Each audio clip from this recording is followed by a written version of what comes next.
আসসালামু আলাইকুম। আজকে রান্না করব কচুরলতি চিংড়ি মাছ দিয়ে। তেলের উপর পেঁয়াজ আর রসুনটাকে একটু ভাজা ভাজা করে দিয়ে দিলাম জিরা বাটা আর রসুন বাটা। রসুন বাটা আর জিরা বাটাকে তেলের সঙ্গে একটু ভালো করে কষায় নিচ্ছি, যাতে কাঁচা ভাবটা দূর হয়ে যায়। তারপরে দিয়ে দেবো হচ্ছে মরিচ বাটা, লবণ, হলুদ, জিরা বাটা, জিরা গুঁড়া আর ধনিয়া গুঁড়া। জিরা বাটা দিছি, তারপরে একটু গুঁড়া দিলাম স্বাদের জন্যে, ঘ্রাণের জন্য আর কি।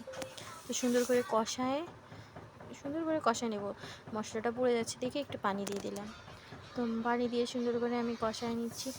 মশলা যত ভালো কষানো হবে রান্নার তত বেশি মজা হবে। এ পর্যায়ে আমি চিংড়ি মাছ দিয়ে দেবো। চিংড়ি মাছগুলোকে মশলার সঙ্গে পানি দিয়ে সুন্দর করে কষায় নেব। অনেক সময় নিয়ে কষাবো। এবার দিয়ে দিতে হচ্ছে কাঁঠালের বিচি। ভালোভাবে কষায় নিতে হবে, তা না হলে তো আবার কাঁচা গন্ধটা থাকবে। এবার কাঁঠালের বিচি আর আলুগুলো দিয়ে দেবো কষায়।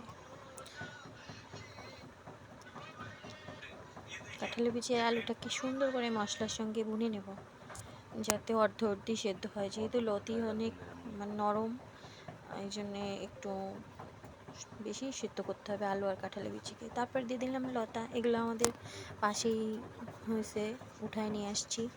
পাশের চুলায় ভাত হচ্ছে, এই যে পানি দিয়ে দিলাম লতা দিয়ে কষায়। এখন হয়ে গেল।